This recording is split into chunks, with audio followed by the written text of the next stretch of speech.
Hi guys, నాకు మా daddy ఎప్పుడో ఒక కథ చెప్పారు. అదేంటి ఎప్పుడో చెప్తే నువ్వు వచ్చి ఇప్పుడు మతలు తింటున్నావు అని అనుకుంటున్నారా? ఏం చేస్తాను బ్రో, ఇప్పుడు నాకున్న లైఫ్ సిచ్యువేషన్స్కి ఆ కథనే గుర్తు చేసాయి. అందుకే నేను మీతో షేర్ చేసుకోవాలనుకుంటున్నా. ఇప్పుడైతే కథ స్టార్ట్ చేద్దాం.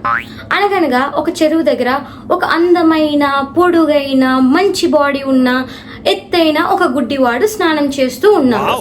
ఆడి చంపుతోని నీట్గా మెల్లిగా స్నానం చేస్తూ అన్ని తడుముకుంటూ ఏవెక్కడున్నాయో, సబ్బు ఎక్కడుంది, ఇది ఎక్కడుంది, అది ఎక్కడుంది తడుముకుంటూ స్నానం చేస్తూ ఉన్నాడు.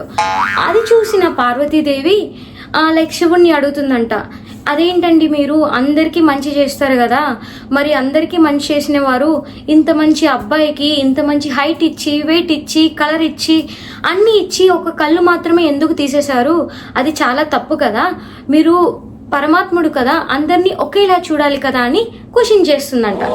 అప్పుడు శివుడు నవ్వుకుంటూ, నాకు అందరికీ అన్ని ఇచ్చినప్పుడు ఏదో కొన్ని తీసేస్తాను, ఇతనికి ఇది తీసేశాను అంటే అది ఉంటే లోకంలా ఉండదు, అందుకే నేను ఆ పని చేశానని చెప్తూ వస్తాడంట.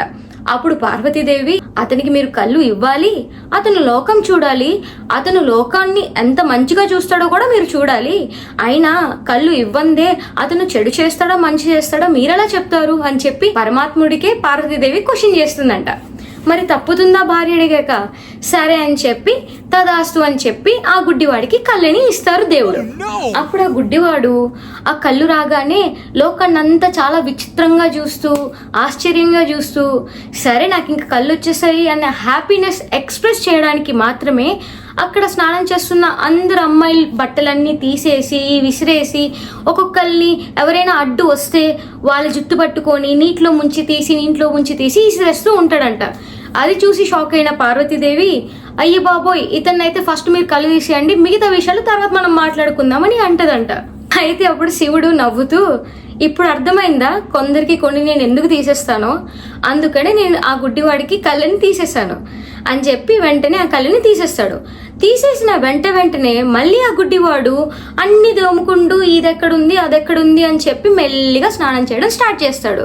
సో ఈ కథ నేను మీకెందుకు ఇప్పుడు చెప్పాను అంటే, నా లైఫ్లో కూడా ఏమీ లేని వాళ్ళని దగ్గర తెచ్చుకొని నెత్తి మీద పెట్టుకుంటాను. సరే కదా, వాళ్ళు మన వాళ్ళే కదా, అన్నీ ఇచ్చి చేసి పెట్టి అన్నీ చేశాక తీరా వాళ్ళు నా నెత్తి మీద నాట్యం చేయడం స్టార్ట్ చేశారు. ఇంకా నాకు చేసేదేముంది, నేను ఇదంతా తీసుకెళ్ళి మా డాడీకి చెప్పా. మా డాడీ అన్నారు, నీకు ఈ కథ గుర్తొచ్చిందా అమ్మా అని. సో నాకు నా షాటే ఎక్కువ గట్టి తగిలినట్టు అనిపించింది. సో నేను ఇంకా చెప్పుకోవడానికి ఎవరు లేరు కాబట్టి నేను మీ అందరికీ చెప్తున్నా.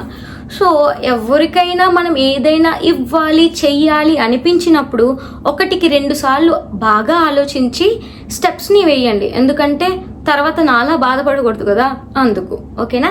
Thank you guys, and thank you so much for watching this video, and stay tuned for more videos, and please do like and subscribe, and you can get more videos of mine. Thank you. Bye bye.